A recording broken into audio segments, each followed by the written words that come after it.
That's what a profit and loss does. It just tells you, where are you right now? Where's your activity? And it's really helpful to look at it for a period of time. July for most practices is their worst month of the year as far as revenue goes, with vacations and everything Interesting. like that. Yeah. So if you just look at July, you might be like, man, our practice is really struggling. But if you look at the last 6 months, you might be like, oh, we actually were doing pretty good. And then we just had a low July, and that's normal, right? So Mm-hmm. even just giving you that context can be a really helpful piece. This episode is sponsored by TherapyNotes, therapynotes.com. Be sure and check them out, and be sure and use the promo code Gordon, Gordon, and you can try them out for 2 months for free.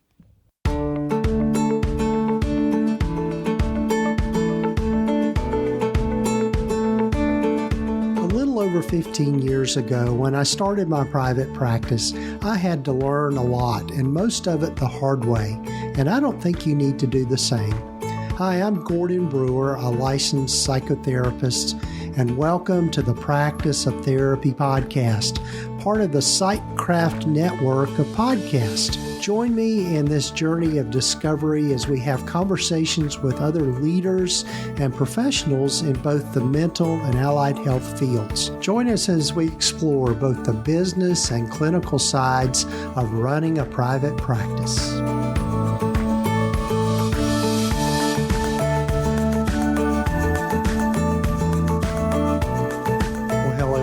And welcome to the podcast. This is episode number 345 of the Practice of Therapy podcast. I'm Gordon Brewer, and so glad you're with me. So glad you're with me on this journey, and looking forward to you hearing from my guest in this particular episode. You know, one of the things that you hear from me a good bit, and particularly the people that I do consulting with, is the importance of knowing your numbers. And I can tell you lots of stories from my own experience where I didn't know my numbers and made some big mistakes, but also the importance of really having data to know how well your practice is going. So in today's episode, I get to talk with Nate Hendrikse, and Nate is the person behind Navigator Bookkeeping. And Nate is someone that I met at a conference, at the Meet You in Kentucky conference, and he's such a neat guy to get to know. And in this episode, we talk about looking at your financial story. And I think one of the things that happens for a lot of us is that we're kind of afraid to kind of pull back the curtain and look at those things. We're afraid it's going to be worse than it really is. And I think for most of the time, and my experience has been, is that it's never really as bad as we make it up to be in our heads. So, you know, for those of you in the mental health field, you know all about that. That's kind of the precursor to anxiety. So anyway, hopefully this episode will give you some ideas about looking at your numbers and really looking at how you analyze your numbers, how to analyze your figures in terms of the money side of your private practice. But before we get to my conversation with Nate, one of the things I'd like you to know about is Mental Health Wear TN.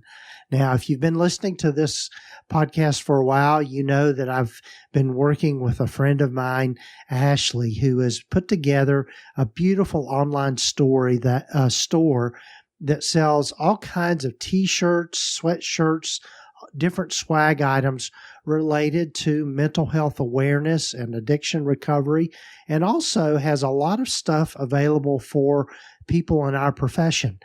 So I'd love for you to go check it out. Just go to mentalhealthweartn.com, and if you'll use the promo code just take20, you can get 20% off your first order. So it's a pretty good deal there. But I invite you to go over and check out all the new things that she has.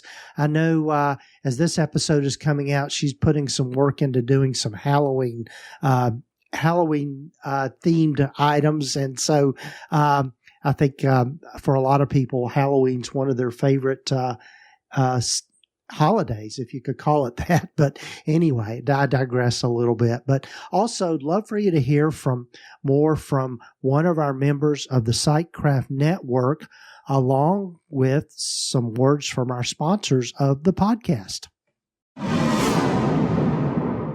As you grow your practice, one of the things that comes up is how do you pay your people? When I started my group practice, one of the things I had to figure out was how to do payroll.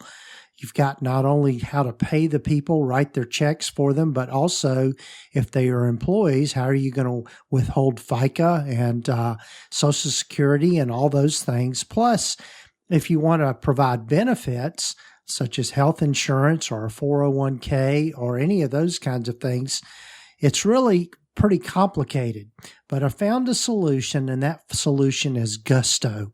And it's what I use in my practice now.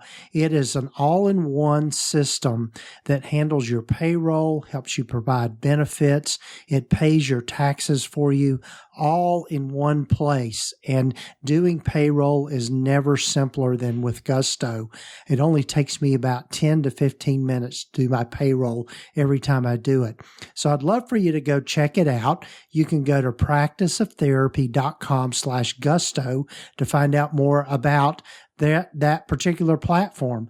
I'm always recommending it to my people, the people that I consult with, and I think you would like it as well.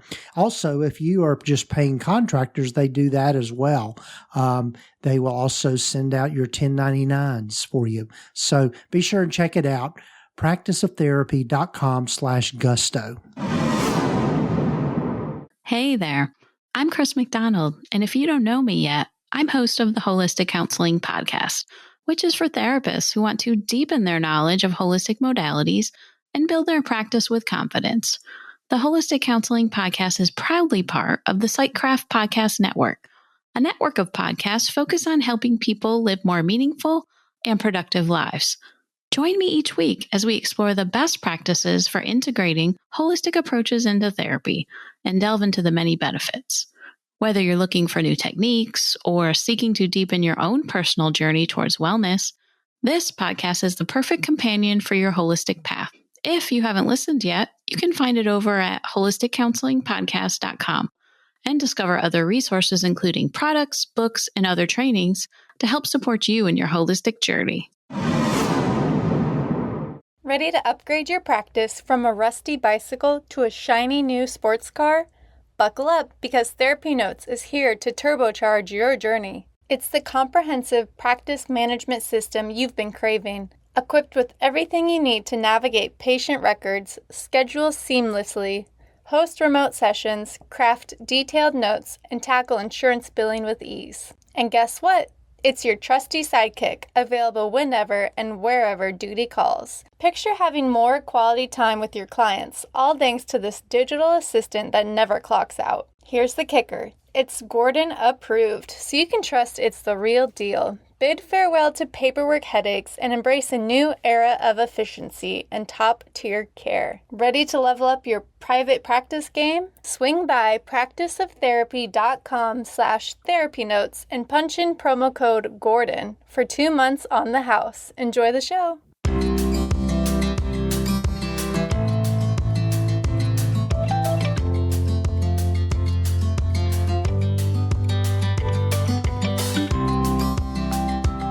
Well, hello, everyone, and welcome again to the podcast. And so glad for you to get to know today Nate Hendrikse. Welcome, Nate.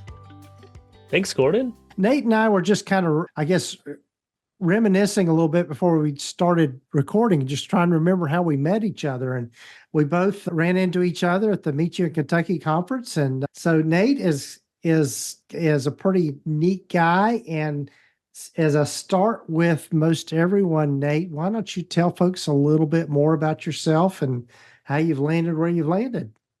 I'm Nate. I own a practice called Navigator Bookkeeping, live in suburbs of Chicago. So we're not in Chicago. We're in the many, many suburbs of Chicago, which is nice. It's a good little mix of, suburban, but also close to a lot of things. There's some nice nature out here as well.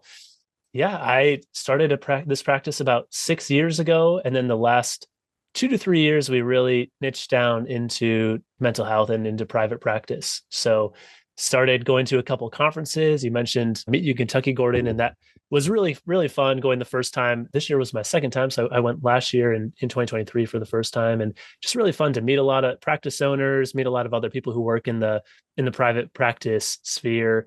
And from then we've just been loving working with more and more practice owners again for like the last 2 or 3 years and just diving deep into the industry. So we get to work with practice owners all over the country, which is really fun. So I have a little map in my office. I just like to keep track of all the different states we get to work with practice owners in. I just love chatting with people in different parts of the country. So it's a fun part of the work that we do. So yeah, but we're based in Illinois. I have a wife and 2 kids, so they keep me busy. 2 little kids, 2 and 4, so they're crazy, but they're fun. Work from home, so that's sometimes a good choice. Sometimes it's not a good choice as far as getting interrupted, but it's a lot of fun. So I know one of the things that Nate and I were talking about before we started recording is just looking at your financial story, which I love the way that you frame that. But people hear from me all the time, you got to know your numbers. And I think really where your expertise comes in, Nate, is just really helping people figure out what their numbers are and how to look at them and how to understand it. So jump in here and just tell folks a little bit about your process and all of that. Sure. And yeah, I'd love to hear from you too, Gordon. If I know you have a lot of expertise and wisdom in the practice sphere, so any thoughts you have, interested to hear as well. But yeah, I like calling it your financial story. And what I mean by that is when you're a practice owner, you're always kind of wondering, where are we financially? What's going on, right? You may have an accounting software like QuickBooks. You may not. It might be updated. It might not. But either way, most practice owners I talk to are kind of always wondering about that question of, where are we right now? How were we doing last month? How are we doing right now? And what does the future hold? A lot of the financial side of a practice can feel kind of a gut decision sometimes. Like, well, I feel like our checking accounts are high enough, or I feel like they're really low. And you're kind of just making decisions based on what you feel is happening. So what we're trying to do, and what I'm going to talk about with finding your financial story here, is instead of having to use your gut for those decisions, having real data that you can feel really confident in, which really allows a lot of the kind of stress on the financial side to be removed. Because then whether it's a great situation or a bad situation, either way, you at least know where you are and you can trust that and then make a plan going forward. So that's kind of the goal we're shooting for. And I know I talked to a lot of therapists who say, like, I never went to school for this, or no one ever taught me this. And that's so true. Many therapists don't have a huge interest on the financial side. And I think that's okay. There's no guilt or shame in that. You went to school to care for people and do really great things in the community, not necessarily do the finance side. So hopefully this will be helpful in giving kind of a brief summary, a quick couple steps so you can feel confident in that financial side without feeling like you need to, go back to school and get your CPA or MBA or anything like that. Oh, right. Yeah, I think the fear, and I'm this way too, and I've got a whole story I can tell about kind of a financial thing that I dealt with here recently. But a lot of times it's real easy to just kind of, as we say, bury our head in the sand. It's kind of like, I don't want to know, I mean, money's coming in, but I just don't want to know what's going on for fear that it's really bad. And a lot of times it might not be as bad as people think it is, and that sort of thing. But yeah, so you want to tell folks a little bit about kind of your process and how people can discover their financial story. Sure. Yeah. And just going off your point there that you shared, I think it's so true about, many business owners, not just practice owners, but business owners in general. When the finances feel tight, it seems easier just not to look at it. And I was just meeting with a practice owner a couple of weeks ago where she came to the meeting just saying, I just don't want to look at the numbers. I don't even want to come to this meeting, and she just had all these feelings of just like dread, really just worried. And then we looked through the numbers, we talked through them for about 30, 40 minutes. At the end, she's like, oh, it actually isn't that bad, is it? There's actually some small steps we can take, but we're actually in an okay place. I was like, yeah, it's okay. So I think that in a nutshell sums up what I hope this podcast can do for anyone listening, is just to move you from a place of like that worry and not wanting to look at the numbers to being like, okay, let's just take a quick couple minutes, take a look at the numbers, and then we can just feel confident and know what we need to do next. So hopefully that's helpful here. Yeah. So this process that I'm going to share is shared in a way that hopefully this is something that you as practice owners, as you listen to this, can take and do every month on your own without much outside input, right? Just an easy way to say, hey, let's spend 45 minutes to an hour every month to look at our finances. And after that, we can just be all good to go. We don't have to spend, 5 hours. We don't have to dive into super crazy spreadsheets, just a couple of quick steps. So I'm going to share three steps with some sub steps, but three steps. And each of these three steps should take you about 15 to 20 minutes per month. So if you kind of just block off 1 hour per month, I feel like you can at least get a really solid financial story to then make decisions off of, feel confident in, things like that. So that's kind of where we'll shoot for. Okay. So first step is we want to review some financial reports. Now, financial reports feel scary, right? If you're not used to them, they can feel really confusing when you're looking at them, and that's super valid. But we're going to look at just two of those reports, and we're just going to do that once a month. So the two reports are going to be the profit and loss by month, and then the statement of cash flows. So we'll just talk through those here one by one. So the profit and loss by month, just to give you kind of an idea of what it shows. And if you have any sort of accounting software, whether that's QuickBooks, Xero, FreshBooks, even if you just have a Microsoft, Excel sheet where you're keeping track of your revenue and expenses, that's basically a profit and loss. A profit and loss is just going to show you all the money coming in and then all the money going out and then what's left over. And what's left over is either your profit or your loss. That's what the business is keeping or what the business lost. So every month, it's really helpful to pull that. If you're in QuickBooks, you're going to pull it profit and loss by month. And what that's going to show you is it's going to show you that revenue, expenses, and profit month by month in columns. And then you can kind of compare what's happening over that period of time. So where this is really helpful is you can start to see trends happening in the business. So if your revenue last month was 20,000 and this month it's 14,000, and then next month it's 25,000, it's like, well, what happened in the middle there? Why did we have that drop in revenue? And those are the conversations and things I just want you to start thinking about is just notice those trends. Just why did that happen? Maybe we need to investigate that a little bit, right? As well as just getting a sense for what's normal and what's not. So when you're thinking about your expenses, thinking about how much are we spending per month and what does that look like? For most practices, this number will definitely fluctuate quite a bit per month, but we at least want to have kind of an average. Are we usually spending 5,000 a month? Or are we usually spending 50,000 a month? What's normal for us and how can we plan based on that? So you don't need to do some sort of, intense analysis of that. Just look for trends, look for what's normal and what's not, and just get kind of that baseline of activity in the business. And that's what a profit and loss does. It just tells you, where are you right now? Where's your activity? And it's really helpful to look at it for a period of time. We're in July right now as we record this. July for most practices is their worst month of the year as far as revenue goes, with vacations and everything like that. Yeah. So if you just look at July, you might be like, man, our practice is really struggling. But if you look at the last 6 months, you might be like, oh, we actually were doing pretty good. And then we just had a low July, and that's normal, right? So even just giving you that context can be a really helpful piece as far as that profit and loss goes. So that's the first report. Again, just take a quick glance on it, keep track of it, see where things are. The second one is a statement of cash flows. This one's a little bit less common as far as not too many people look at this, but this is going to show you how your cash changed. So basically, it's going to show you the cash that came in from the profit. It's going to show you cash that went out from maybe paying yourself, from paying taxes, from paying off a loan that you have. And this is really helpful because a lot of those things don't actually show up on the profit and loss. So if you don't look at this report, you might miss some of those pieces. For example, if you paid yourself a big distribution, that distribution isn't going to show up on the profit and loss. So if you look at the statement of cash flows and the profit and loss, you'll see that. If you look at just the profit and loss, you won't see that. So it gives you really both sides of the coin as far as seeing the full performance of the business. Again, you can look at this by month if you want to kind of see what's normal, what's not. We see a lot of practices that are taking kind of roller coaster distributions, as I call them, right? 1 month might be 2,000, the next month might be 12,000. And for cash flow, it's just really, really tough because you're like, why did cash feel so different this month compared to this month? It's like, well, distributions were very different, right? The money that you took out was very different. So this can be really, really helpful in just kind of seeing those numbers and getting a good grip on that. But yeah, for both these reports, again, the thing that I want to stress is don't feel like you need to analyze these. There's many ratios and benchmarks that I can share with you, but at this point, I just say, just take a look at them and just get a sense for what's normal for your practice and what's not. And then from that point, then you can start to layer in other things like where are other practices our size usually, or where should we be, or where are our goals?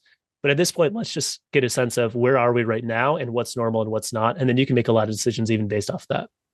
Right. Yeah. And I think the importance that you bring out, Nate, is the idea of just keeping a pulse on it. You don't necessarily have to do a deep dive every time you look at it. But there are times that I think agree. You need to do a deep dive, and I'll share a quick story here that I think maybe a lot of people can relate to. Back earlier this year, for those practices that are insurance based, there was a big data breach with the Change Healthcare Clearinghouse. And so what that did is that affected, like you mentioned, the cash flow. In other words, money wasn't coming in like it was supposed to, even though we were still seeing the same number of clients. And so Yeah. what's happening here? And so by just simply looking at, your cash flow or your profit and loss, you catch that and say, okay, what do I need to do to pivot to manage that? Well, the other thing that happened during that period for my practice was when they changed the clearinghouse. I noticed that just in general, what we were collecting didn't match up in our our electronic health records system, TherapyNotes. There was a lot of money missing in TherapyNotes. And so we were thinking, oh crap, we're not collecting our money. But the truth of the matter is that because of the Change Healthcare things, and because they changed the clearinghouse, things weren't posting in there like they should have been. So it was just simply a bookkeeping problem, not necessarily an actual cash problem. So, I mean, but it also made us realize that we had been leaving a lot of money on the table in terms of we weren't following up with our collections like we should have with, particularly maybe claims that were being rejected, that kind of thing. So caused us to change the way that we did our systems and processes quite a bit. Yeah, that's a great point. And yeah, looking at those statements can just give you that kind of warning indicator light, almost like on a dashboard, that just something isn't right. Mm-hmm. But you need to know where things usually are to be able to see that warning light come up. We had a practice we work with who had a similar situation in some ways. They noticed that their EHR was showing much higher revenue numbers than QuickBooks was showing just consistently. Like we'd look at every month, we'd say, why is there such a big gulf here? Here and there, if that happens, that's normal, just when a deposit hits the bank. But they consistently had it. And they went to their bank eventually, and they found that their bank was holding up a bunch of their deposits and just holding on to them. So they had the first time, this happened twice, the first time $70,000 in deposits that the bank was just holding on to, not sending to them. Oh, wow. And the second time it was over 100,000. And it was like, wow, how would we ever have noticed that if we weren't looking at the numbers? Right. Mm-hmm. So again, just finding that financial story comes down to knowing just where you have been and what's normal. And once you know that, then you can really get into finding anything that's not working well, like you said, Gordon, and changing a process or changing a system to make sure that it starts working more smoothly. Right. Yeah, that's wild about a bank holding deposits. I don't know if that's a common practice, but I hope not. yeah. Hope maybe they consider changing banks, whoever they were. Yeah, that's right. Yeah. So say more about just kind of the financial story and looking at what are some other things we need to be paying attention to. Yeah. So that's the first one is review those two financial reports. That should take 15 to 20 minutes per month, just a quick glance. The second piece here is utilizing some outside tools, if you can, to start to get a deeper idea of how the practice profitability and what the financial story looks like. So there's a lot of different tools that we could put here. I'm going to talk about two possible ones. There's a tool that we have, which many other practices have some version of, but it's called a clinician profitability tool. And if anyone listening to this would like a copy of that, I'm very happy to share it. But basically what it does is we look at each clinician, we look at their revenue, their visits, and we look at their pay structure, and we figure out how profitable are each of these clinicians based on how much revenue they're bringing in, based on how they're paid, right? Whether it's a commission split, an hourly, a salary, whatever it is, we can look at all those clinicians kind of lined up and see how different pay structures work. But for many practices, this is a really helpful tool to figure out, all right, we might be paying this clinician 55% of revenue, but once we include taxes, benefits, like if they're a W-2 employee, what does that cost actually look like, right? So looking at kind of that full cost and how that looks. So this tool can be a really helpful deep dive into, all right, how are all of our clinicians doing? How profitable are they? And who do we maybe need to have a conversation with to say like, hey, can we open up your schedule a little bit more just to open up that capacity to get you to a higher space? Or, if someone's at a pay structure that's really kind of pulling the practice down, that tells us then, all right, the next clinician I'm going to hire, we're going to change that pay structure a little bit so that we can get to a little bit of a better profit margin.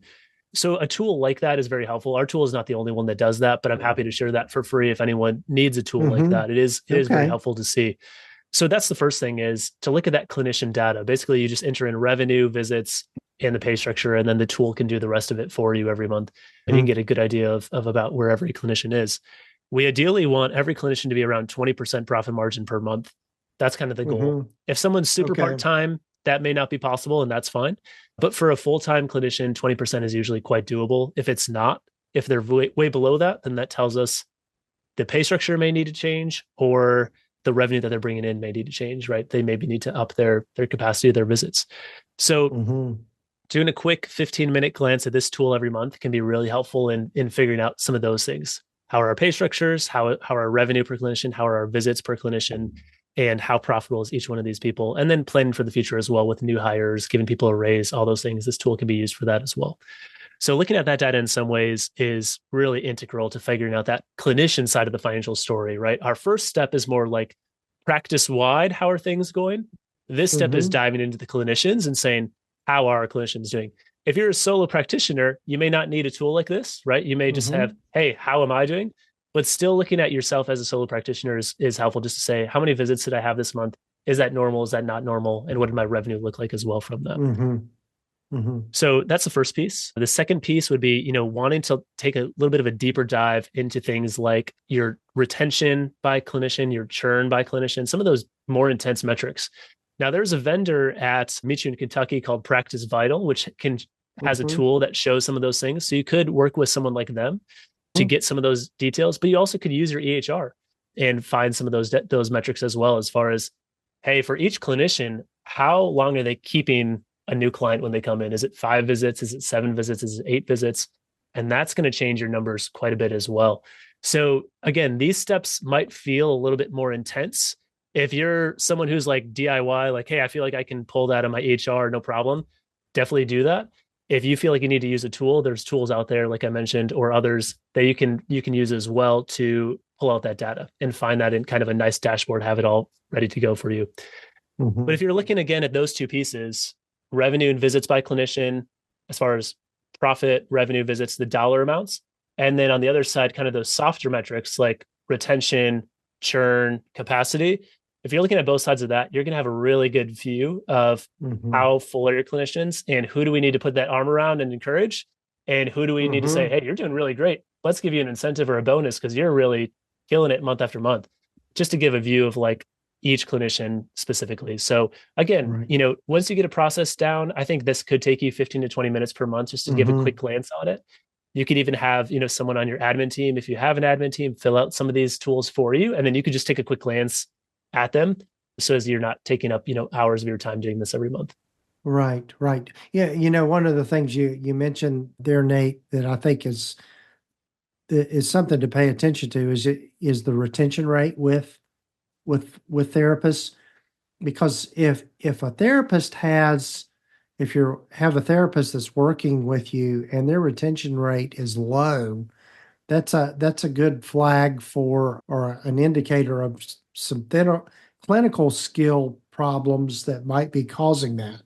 In other words, people are working with that clinician for a short period of time and then they're changing to someone else, could tell you, okay, this clinician might need to work on their engagement skills, their retention, that sort of thing. And so I know I had that experience with it was actually an intern or a person, it was a student that was doing their practicum with us. And that particular person had, clients were coming for a couple of sessions and then either canceling or, going somewhere else. And it really came down to just the lack of clinical skills that they needed. So again, those are important metrics to look at with your clinicians.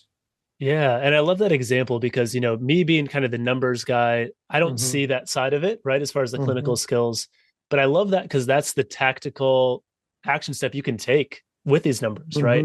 it's not just kind of a like pie in the sky number of like, oh, our retention is not as good as we want it to be. It's like, no, that clinician's retention isn't as good as we want it to be. So let's have, more experienced clinician or, clinical director, someone come help train up that clinician and improve their skills.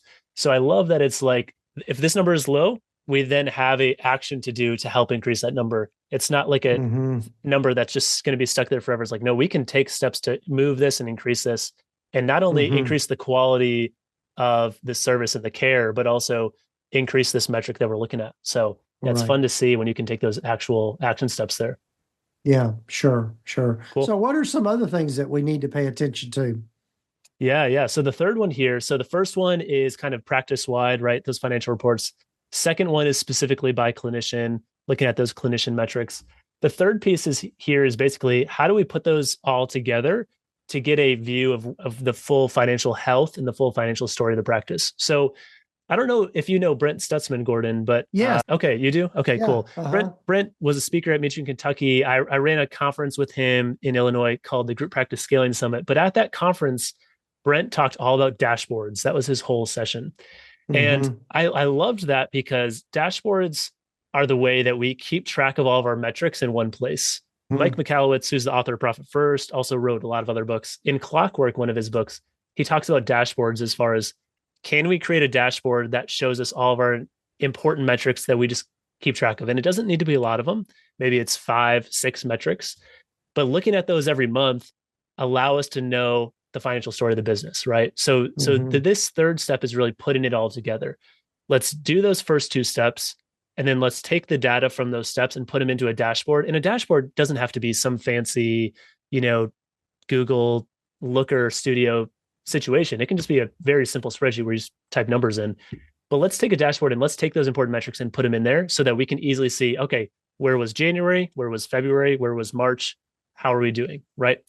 So I'll give you a couple examples of some things you could put in that dashboard, but really the dashboard should be personalized to you as a practice owner. It should be the things that you think are most important. So a couple options would be your profit. So your dollar amount of profit. Could be your cash flow. So how much cash came or went in the business. It could be the amount of visits that you had in the practice. It could even be marketing things, right? So it could be, how many networking meetings did I have? Or how many new referral sources did I create?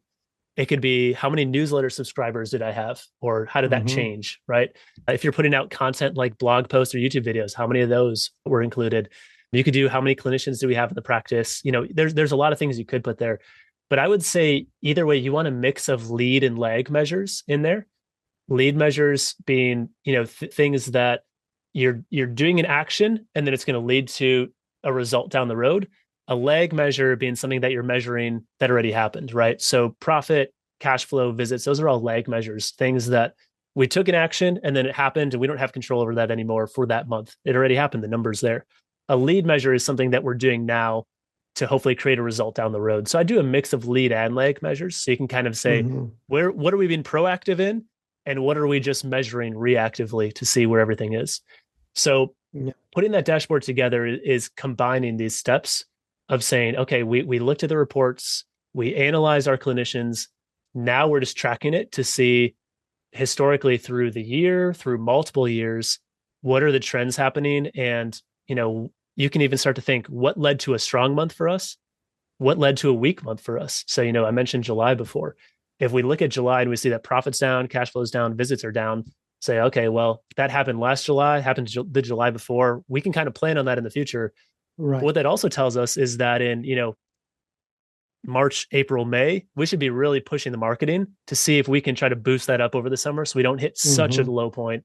It's probably still going to be low, but a less low point so that it doesn't turn into kind of like a cash flow emergency or anything like that. So you really can turn it into a decision-making process based on that dashboard, which is a really fun piece. Yeah, it is. You mentioned Brent. Brent's probably going to be on the podcast, I think, in a later episode. But Brent has a company, and I'll shout out to Brent here with this, called TherapyNotes, and they have a CRM. Did I say? I always get the letters reversed or something. CRM, customer retention. Yeah.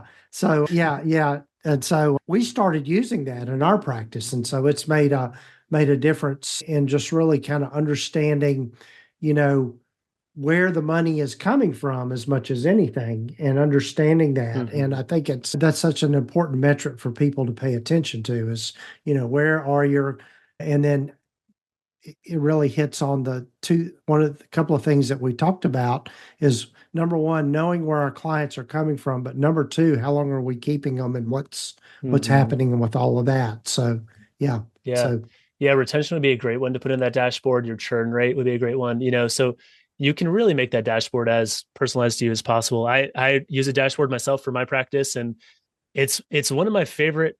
This is probably just because I'm a numbers person, so this is going to sound nerdy maybe, but I love filling out my dashboard every month because it just gives the month like a nice closure, right? It's like, okay, we know how the month was. Take a quick look at where the other months were, and it's like a 5-minute, 10-minute process. It does not take long. So again, with all these steps, I'm trying to keep your total financial time under an hour every month to make it doable, because the biggest mistake you can make, like you mentioned at the beginning, Gordon, is just not doing it. Just sticking your head in the sand and not looking at it. So if we can have a system where you're spending about an hour every month doing these 3 steps, you're going to have a really good picture of your financial story, and you're going to be able to start making those decisions to move that financial story to the place you want it to go, to a place of more profitability, more financial health, more cash, all those things.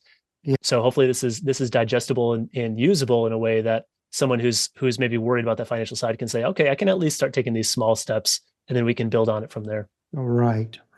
Tell folks how they can get in touch with you and about your services and that sort of thing. You can go to our website. It's navigatorbookkeeping.us. We also have a YouTube channel, Navigator Bookkeeping, where we talk about all things private practice finance.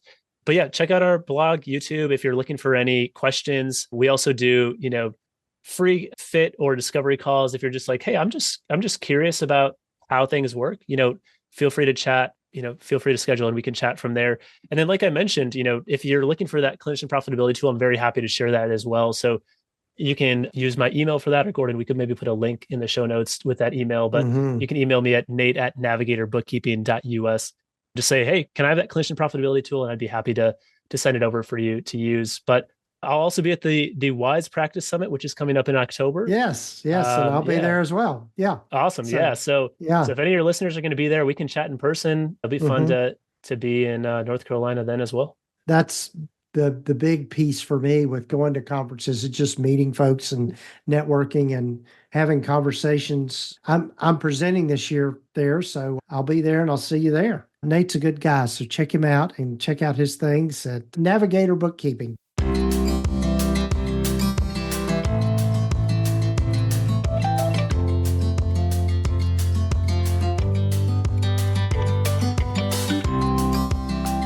Well, a big thanks to Nate for being on the podcast, and I really have really enjoyed getting to know Nate, and he really is a good person to be in contact with, particularly if you're having some anxiety around looking at your numbers and want somebody to kind of walk you through that whole process. And like we said there at the ending, towards the end, is just the importance of just having some courage and looking at your numbers and being consistent about doing that. I know in my own practice, just times in the past when I have not done that, it can catch up with you. And so I think it's something that we need to always keep a pulse on in private practice, because if you're not making a profit, if you're not making money, you can't stay in practice. I mean, that's kind of a no-brainer there. So, but anyway, be sure and check out Nate's things at navigatorbookkeeping.com. And also, big thanks to our sponsor of the podcast, TherapyNotes. They are the leading electronic health record system for mental health providers. They're who I use in my practice. Couldn't operate without them, and they're constantly improving their platform, which is always great. I mean, they stay on top of what's going on in our field, and are constantly adding new things. So be sure to check them out. They are they have a great platform for your clients or your patients as well. It's a client portal that's really second to none. And I know all of my clients, the ones that I do see, they really depend on that to schedule with me, also get appointment reminders, that sort of thing. And then just putting your notes in and your progress notes and that sort of thing is just really easy in TherapyNotes. So be sure and check it out, practiceoftherapy.com/TherapyNotes, and use that promo code Gordon, GORDON, and you can try them out for 2 months for free. And also be sure and check out my friend Ashley's online store, mentalhealthwaretn.com. And again, you can use the promo code just TAKE20 and you can get 20% off your first order when you go and order something from that store. So be sure and check it out. And as always, be sure to take time to follow us or subscribe to the podcast wherever you might be listening to it. So looking forward to being with you again next week for another episode of the Practice of Therapy podcast.